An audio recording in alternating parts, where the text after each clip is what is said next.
ठीक है भाई। Introduction to Java, sorry, introduction to React. Notebook निकालो।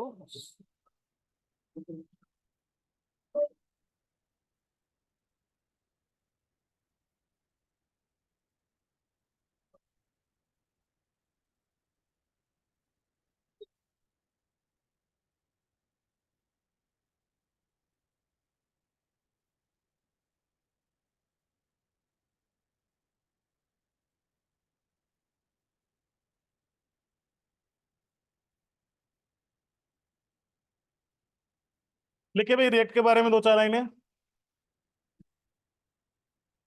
ठीक है, react is a popular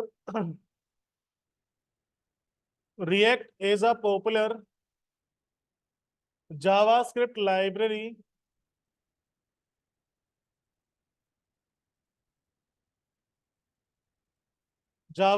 library for building user interfaces.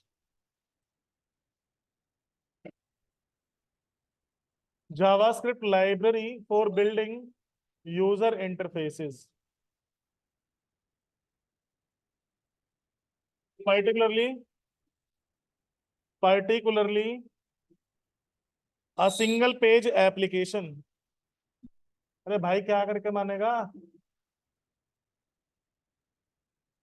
तो पहले उसे शांत हो जाने दे। हाँ, बार बार बुलाता रहेगा वरना। कभी कुछ शोर कर रहा है, कभी कुछ शोर कर रहा है।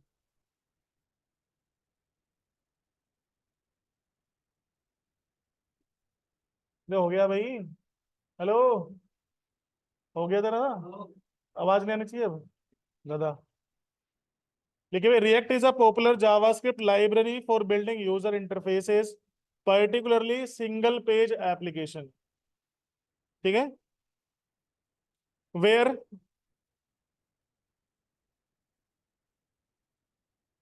efficient updates where efficient updates and rendering of components are critical,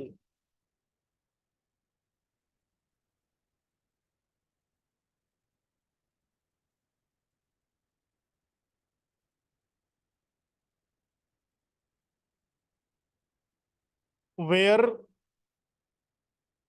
efficient updates and rendering of components are critical।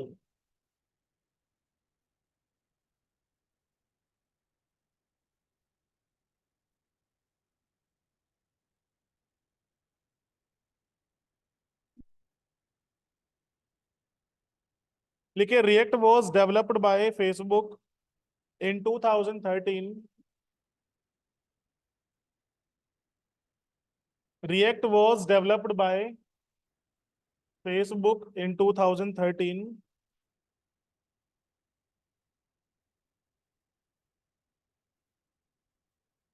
react has become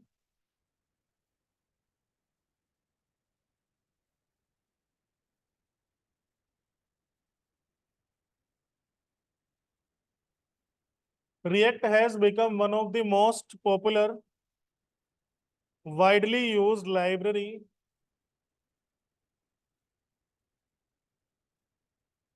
for front-end development।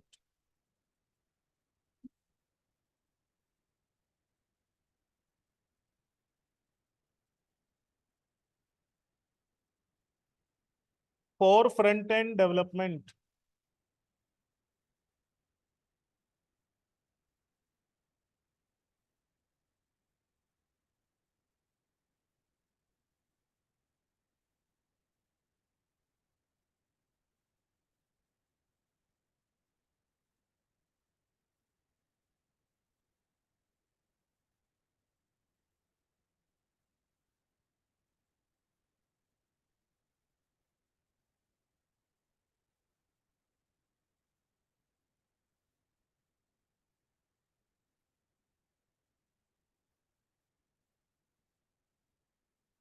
आगे लिखिए features of react JS.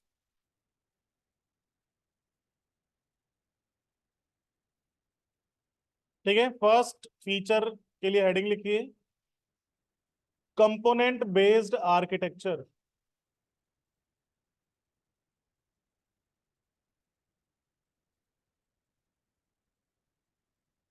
Component based architecture.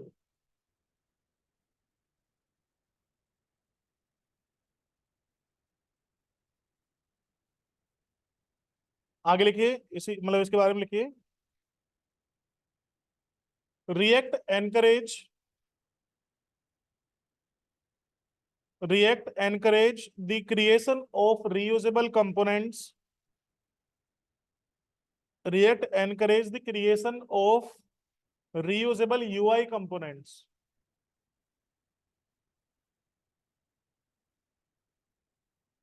creation of reusable UI components which encapsulate their own structure, which encapsulate their own structure, style and behavior.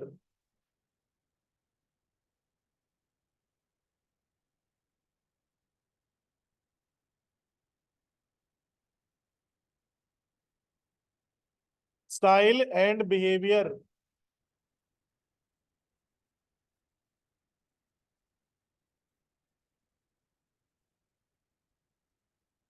आगे लिखिए, components can be developed and tested. Components can be developed and tested in isolation.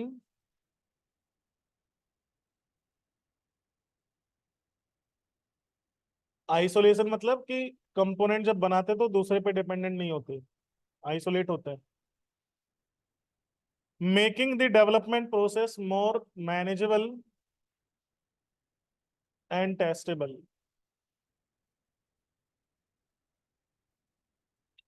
पूरा point फिर से repeat कर रहा हूं, components can be developed and tested in isolation, making the development process more manageable and testable. Clear है बेटा?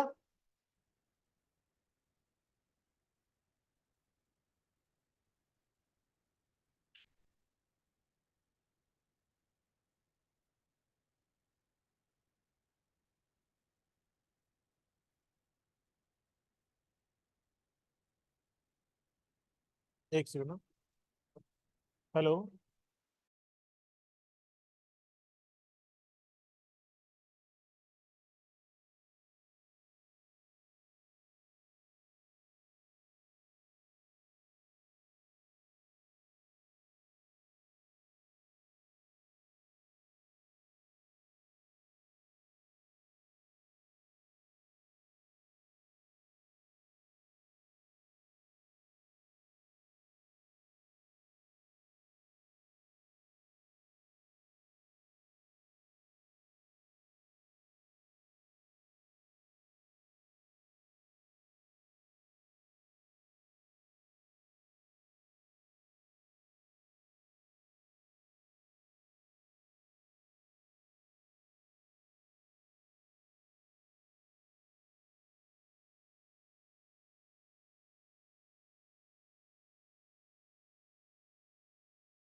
आगे लिखिए बेटा।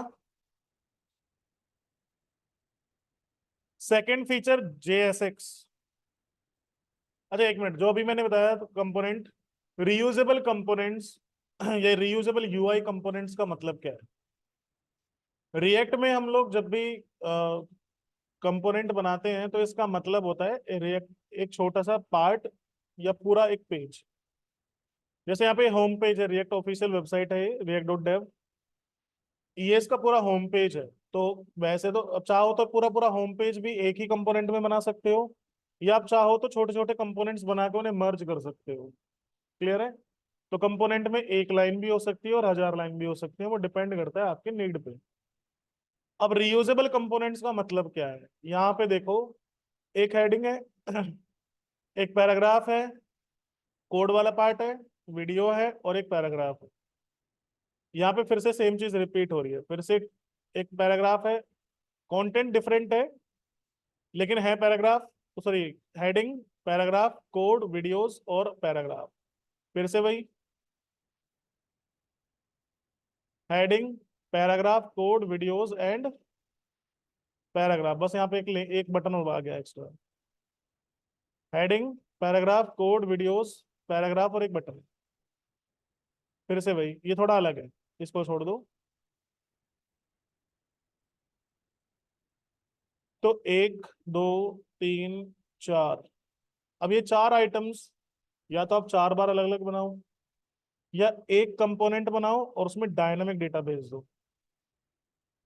समझ में आया? जैसे हम लोग फंक्शन बनाते हैं, फंक्शन क्यों बनाते हैं? ताकि रियूजेबल हो जाए चीजें। वैसे का क्या होता है इसमें, कंपोनेंट्स होते हैं। समझ में आया? आगे लिखिए। सेकंड है जेएसएक्स। जेएसएक्स मतलब जावा स्क्रिप्ट एंड एक्सएमएल।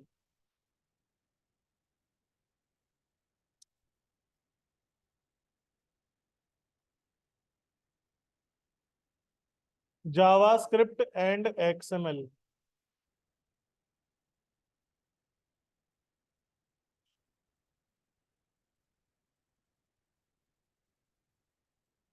लेकिन इसके बारे में, JSX allow developers to right,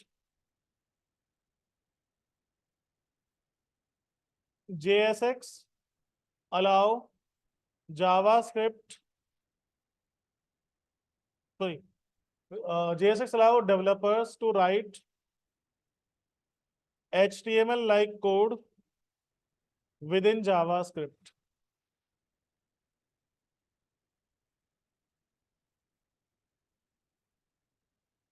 Within JavaScript, making the code more readable,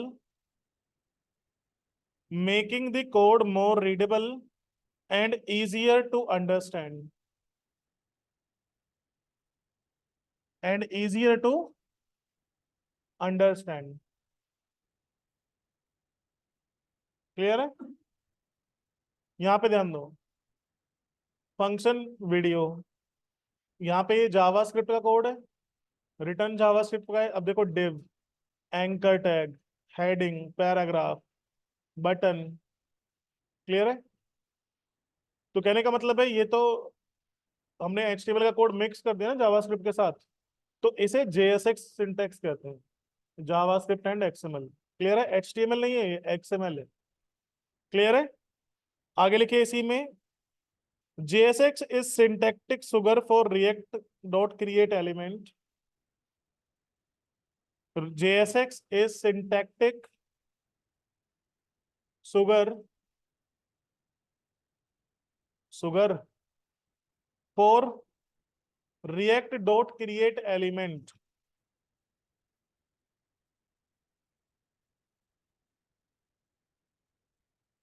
providing the full power of JavaScript,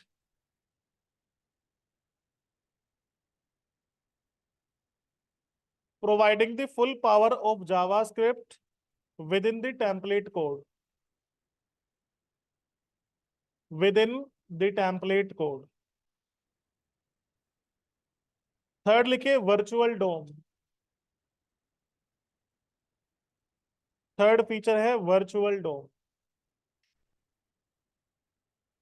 virtual डोम क्या कहता है, जैसे आप लोग फेसबुक बट पे जाते हो या यूट्यूब पे, हालांकि यूट्यूब एंगुलर में बनी हुई है, बट है वो सिंगल पेज एप्लीकेशन ही। फेसबुक के एग्जांपल लेते हैं, आपको कोई पोस्ट नजर आती है, आप लाइक बटन पे क्लिक करते हो, तो क्या पूरा पेज रिलोड होता है? एक सेकंड, हेलो।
हाँ जी।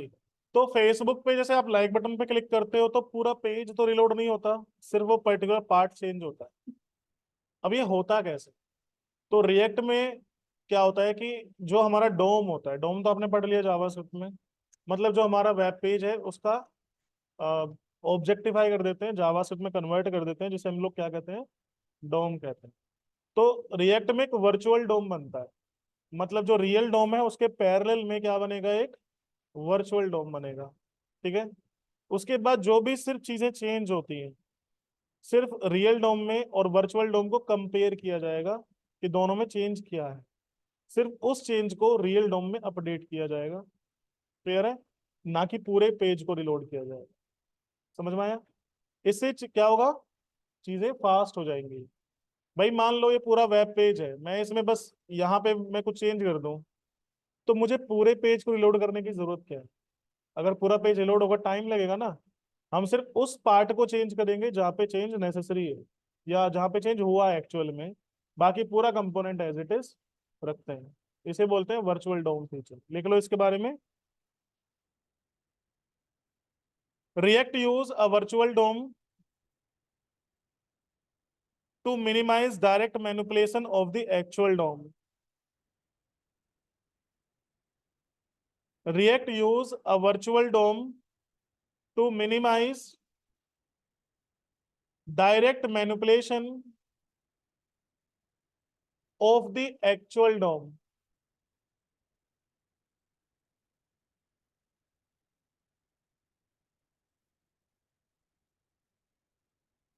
It calculates the difference. It calculates the difference between the current and previous virtual DOM,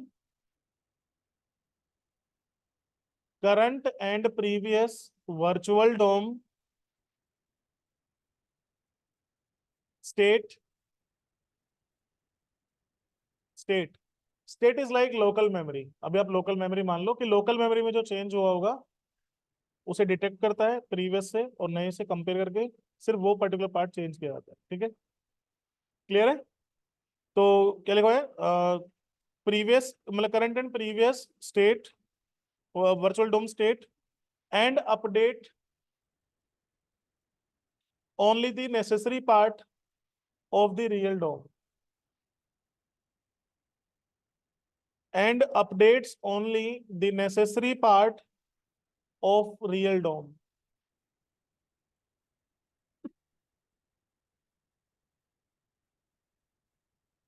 next है परफॉर्मेंस ऑप्टिमाइजेशन।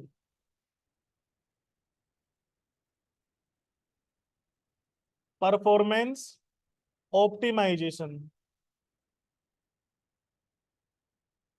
लिखे, this approach improves performance,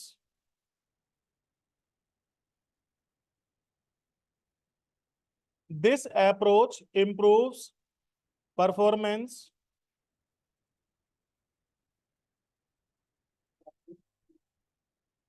this approach improves performance especially in applications with a lot of dynamic changes, sorry, with a lot of dynamic content। पूरा part repeat कर दे रहा हूं, क्या हुआ, लिखा नहीं? This approach improve performance especially in application with a lot of dynamic content। ठीक है? तो वर्चुअल डोम की हेल्प से क्या होगा, परफॉर्मेंस ऑप्टिमाइजेशन हो जाएगा, आपका फास्टली काम करेगा। ठीक है? नेक्स्ट लिखिए, one way data binding.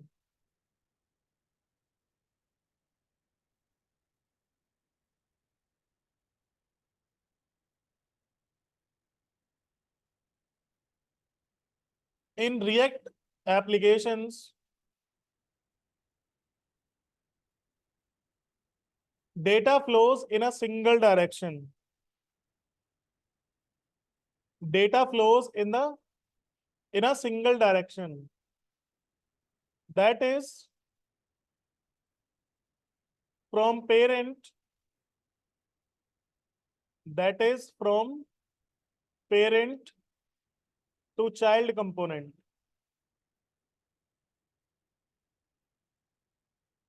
Making the application state more predictable and easier to debug.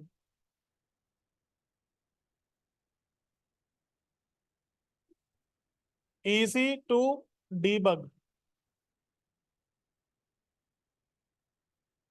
मतलब डेटा जो फ्लो होता है वो पेरेंट टू चाइल्ड कंपोनेंट जाता है, जिससे मतलब मोर प्रिडिक्टेबल है, इसे मैनेज करना इजी हो जाए। क्लियर है? एंड जो पॉइंट मैं आपको लिखवा रहा हूँ भाई, ये इंटरव्यू पर्पस के लिए जरूरी होते हैं।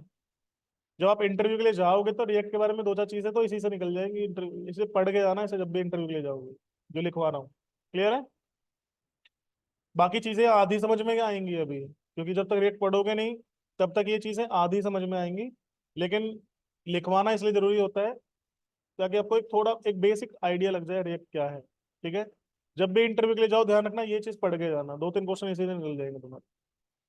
आगे लिखिए डिक्लेरेटिव सिंटेक्स। नेक्स्ट फीचर है declarative syntax.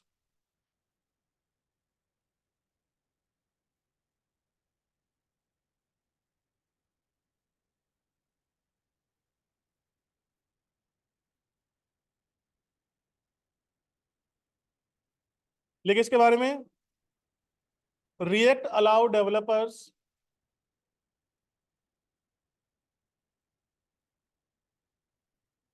To describe what the UI should look like, to describe what the UI should look like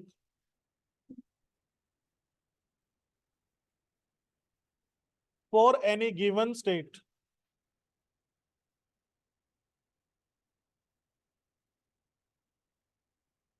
And React handles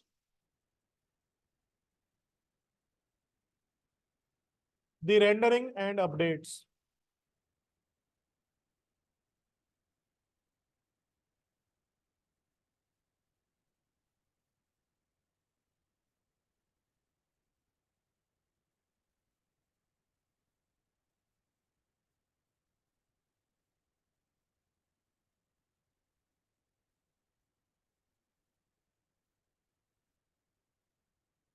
हो गया भाई? For any given state and React handles the rendering and updates. आगे लिखिए this declarative approach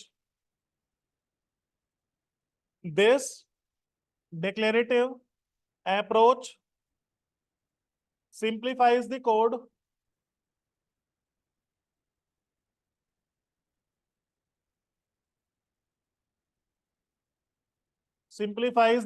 and makes it easier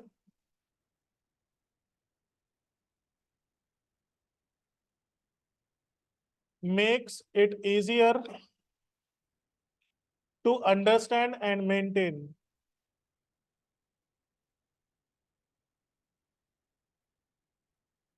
To understand and maintain. ठीक है?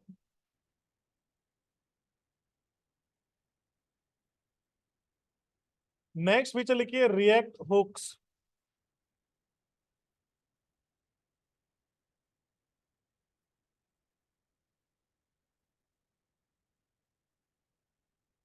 React hooks and life cycle methods, मतलब पूरी हेडिंग लिखो React hooks and life cycle methods.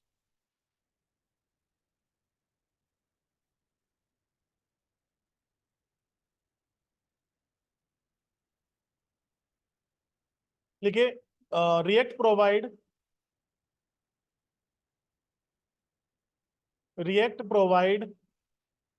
Hooks for functional component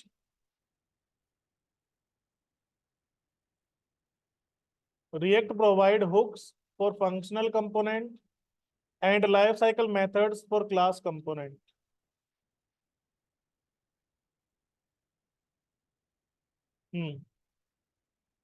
and life cycle methods for class component.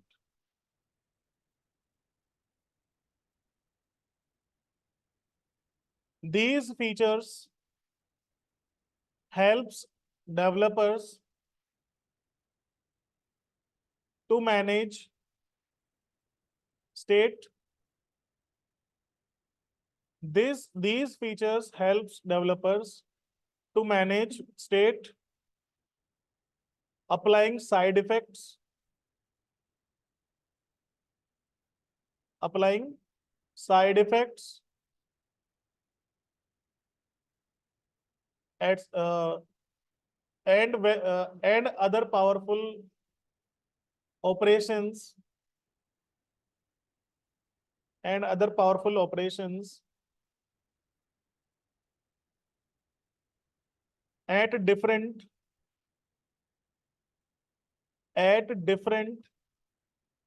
stages of a component.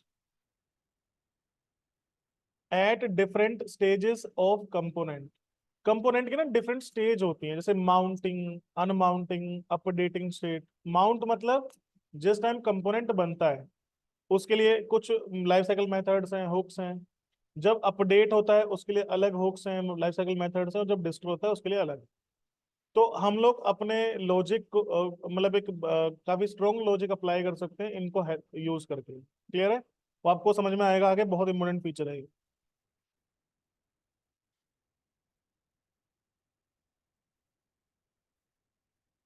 Next लिखिए context API.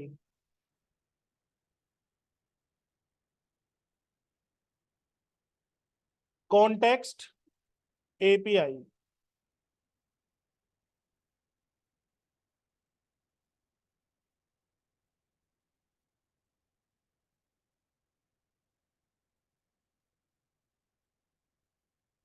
लिखिए context API allows for sharing of global data,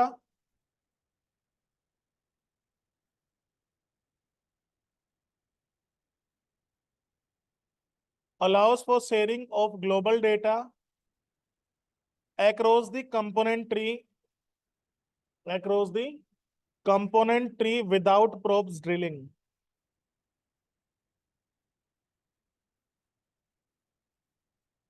Across the component tree without probes drilling. It simplifies the flow. It simplifies the flow of data through large application. It simplifies the flow of data through large applications.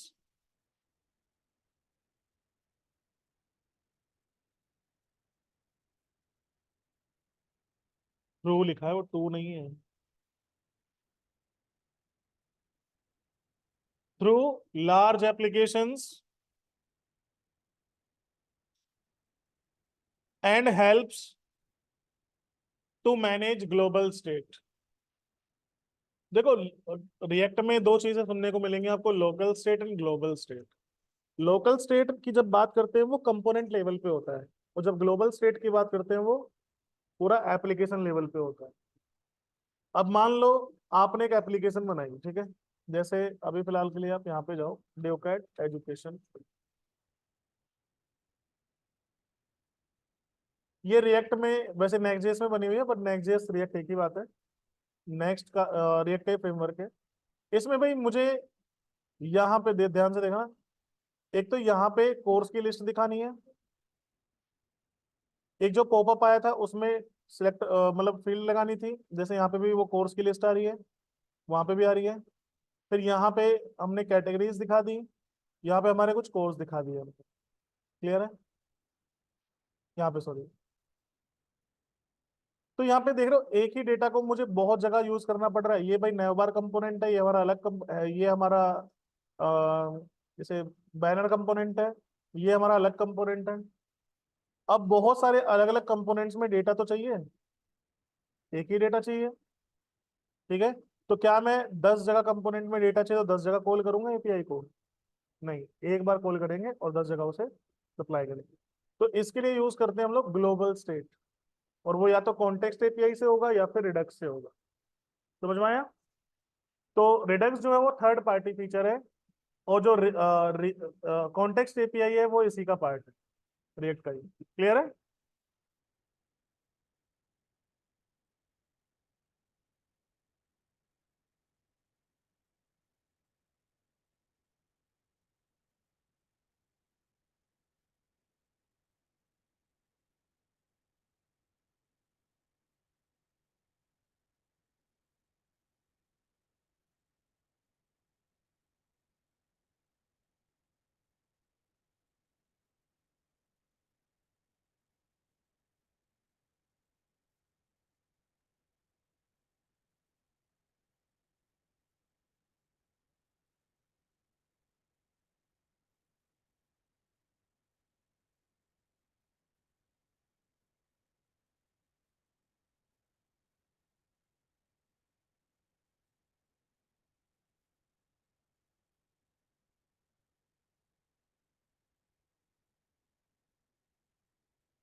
आगे लिखिए।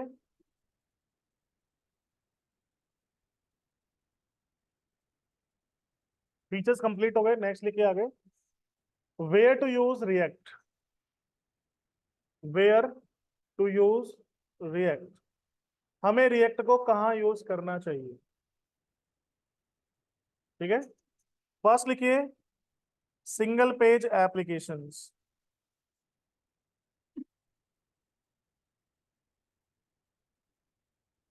Single page applications क्या है आगे discuss करेंगे, फिलहाल बस एक छोटा सा ओवरव्यू ले लो कि भाई हमारी जो वेबसाइट्स है दो तरीके के होंगे, सिंगल पेज और multi page. Multi page website में क्या होता है, वो सर्वर से कंट्रोल्ड होती हैं, और सिंगल पेज एप्लीकेशन वो ब्राउजर पे कंट्रोल्ड होती है, क्लाइंट के थ्रू। तो जो मल्टी पेज वेबसाइट्स होती हैं उनमें क्या होता है कि एवरी टाइम जब भी कुछ डेटा चाहिए, पेज चाहिए, सर्वर के पास रिक्वेस्ट जाएगी, वहां से सर्वर रिस्पॉन्स भेजेगा, जो कि टाइम टेकन होता है। जबकि सिंगल पेज एप्लीकेशन में क्या होता है, ज्यादातर काम जो होता है वो फ्रंट एंड पे मैनेज होता है, जो कि बहुत ज्यादा फास्ट होता है। समझ में आया? सेकंड लिखिए यूजर इंटरफेस इंटेंसिव एप्लीकेशंस। मतलब पहला यूज क्या है, सिंगल पेज एप्लीकेशन बनाना हो तो रिएक्ट यूज करो। दूसरा, यूजर इंटरफेस इंटेंसिव एप्लीकेशन बनाना है तो भी रिएक्ट यूज करो।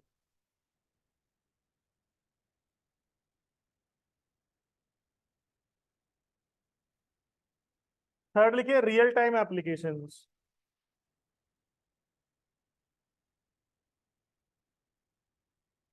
अब रियल टाइम एप्लीकेशंस क्या होती है, जो आपको लाइव अपडेट्स देती है। जैसे कल इलेक्शन का रिजल्ट आया था तो आपको लाइव अपडेट्स मिल रहे थे ना, इस तरह के एप्लीकेशंस में भी रिएक्ट को यूज किया जाता है।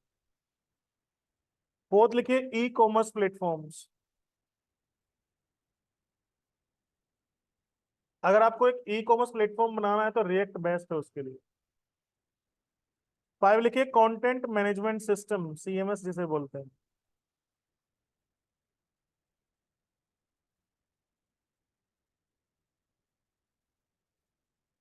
जो सीएमएस वगैरह होते हैं बेसिकली एडमिन पैनल्स होते हैं। जैसे भाई ड्यूकेट इंडिया पे आप जो भी कंटेंट देख रहे हो, ये कंटेंट डायनामिक है सब कुछ इसमें। ये अपलोड कहाँ से होता है, तो इसके लिए ये वेबसाइट है admin.ducatindia.com, ये होता है सीएमएस। यहाँ पे जो भी कंटेंट हम क्रिएट करेंगे वो कहाँ पे डिस्प्ले होगा, इस वेबसाइट पे। क्लियर है?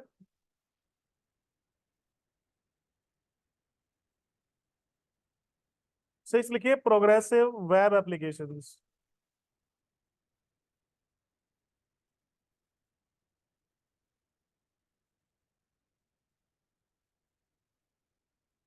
प्रोग्रेसिव वेब एप्लीकेशंस,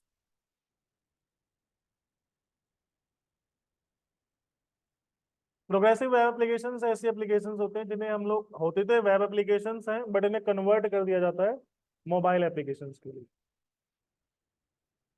नेक्स्ट लिखिए डेटा ड्रिवन एप्लीकेशंस।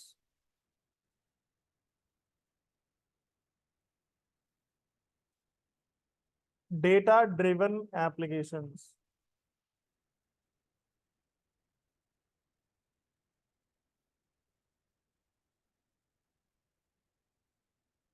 नेक्स्ट लिखिए क्रॉस प्लेटफॉर्म मोबाइल एप्लीकेशंस।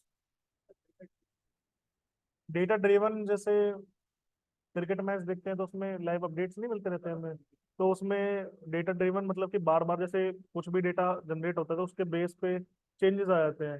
जैसे फॉर एग्जांपल आपको ग्राफ दिखता है कि भाई इतने रन रिक्वायर्ड है, इस ओवर में इतने रन आए थे, तो वहां पे हर बॉल पे क्या हो रहा है कि डेटा चेंज हो रहा है, तो इसे बोलते हैं डेटा ड्रिवन एप्लीकेशन, जहाँ पे सेकंडों में डेटा चेंज होता रहता है। या जैसे आपके वो स्टॉक वाली एप्लीकेशंस होती हैं, ट्रेडिंग वाली ऐप होती है ना, इस तरह की एप्लीकेशन।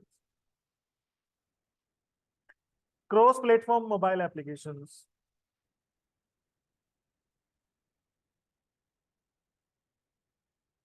क्रॉस प्लेटफॉर्म जैसे मान लो आपको एक एप्लीकेशन बनाती है एंड्रॉयड के लिए, एंड्रॉयड फोन के लिए या आईओएस के लिए, तो रिएक्ट का एक फ्रेमवर्क आता है, रिएक्ट नेटिव, जिसकी हेल्प से आप हाइब्रिड एप्लीकेशंस बना सकते हो। नेक्स्ट लिखिए एंटरप्राइज एप्लीकेशंस।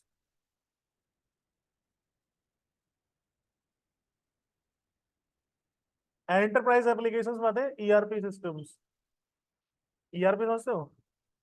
जैसे कोई प्रोडक्शन कंपनी है, मान लो कोई प्रोडक्ट वहां पे बनता है, तो जो प्रोडक्ट बनता है उन्हें कुछ किस किस को हमने उन्होंने प्रोडक्ट सप्लाई किया, प्रोडक्ट बनाने के लिए उनको भी तो मटेरियल चाहिए कहीं से, वो भी कहीं से खरीदते हैं, तो सबको मैनेज करना एक्सेल सीट में बड़ा मुश्किल हो जाता है ना। मान लो प्रोडक्शन कंपनी है, मान लो फॉर एग्जांपल कि कंप्यूटर बना रही है कंपनी एचसीएल ही मान लो, तो एचसीएल को बहुत सारी चीजें खरीदनी भी पड़ती हैं, ठीक है, और बहुत सारी चीजें फिर वो कंप्यूटर बना के आगे बेचते भी है, तो उसको मैनेज करना कितना टिपिकल हो जाएगा सोचो।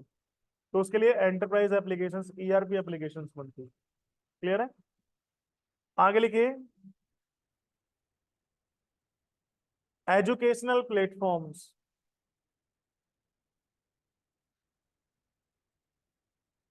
काफी सारे लर्निंग प्लेटफॉर्म्स आप लोग दिखते हैं, तो वो सब रिएक्ट में बने हुए हैं।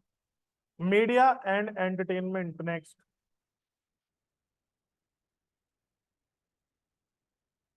मीडिया एंड एंटरटेनमेंट जैसे आप मीडिया वो देखो, Netflix, YouTube, amazon prime, etcetera. Clear भाई? तो ये था रिएक्ट का इंट्रोडक्शन, जिसमें मैंने रिएक्ट के फीचर्स आपको बताए, रिएक्ट की एप्लीकेशंस मैंने आपको बताई, कहाँ का रिएक्ट को यूज करना है आपको। क्लियर है भाई? अब भाई 10-15 मिनट बचे हैं, कुछ हो तो पाएगा नहीं इसमें नया, रिएक्ट के बारे में थोड़ा बहुत और देख लेते हैं। सिंगल पेज एप्लीकेशन समझ में आई क्या होती है? अब रिएक्ट की ऑफिशियल वेबसाइट पे आप जाओगे, तो पहले इनकी जो ऑफिशियल वेबसाइट थी वो दूसरी थी, ये लेगेसी डॉट रिएक्ट जेएस, अभी क्या है React dev dot React dev है। पढ़ना चाहते हो तो भाई इसमें पढ़ सकते हो, एपीआई रेफरेंस पे जाके, यहाँ पे बहुत कुछ कि कंपोनेंट कैसे बनेंगे, उसमें फ्रेगमेंट क्या है, प्रोफाइलर, बहुत कुछ है। हुक्स मैंने आपको बताया था, हुक्स बहुत सारे हुक्स हैं इसमें। हैंग हो गया क्या?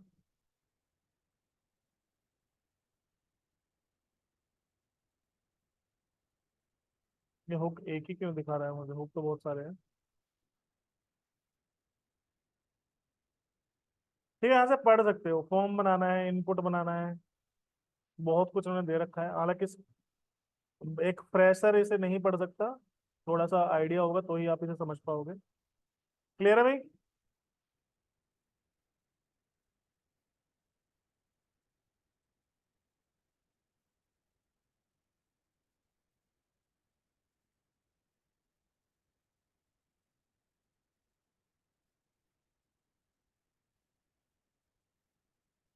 हाँ जी, एक चीज और, बहुत से बच्चों को उनमें आता है भाई, मार्केट में एंगुलर भी तो है जो सेम ही काम करता है, एक व्यू भी है, फिर रिएक्ट इतना पॉपुलर क्यों है? तो इसका आंसर है रिएक्ट एक लाइब्रेरी है, जबकि एंगुलर एक फ्रेमवर्क है। अब रिएक्ट और सॉरी लाइब्रेरी और फ्रेमवर्क में क्या डिफरेंस होता है? देखो, जो लाइब्रेरी, हाँ जी, कोई बता देगा? काफी ओके।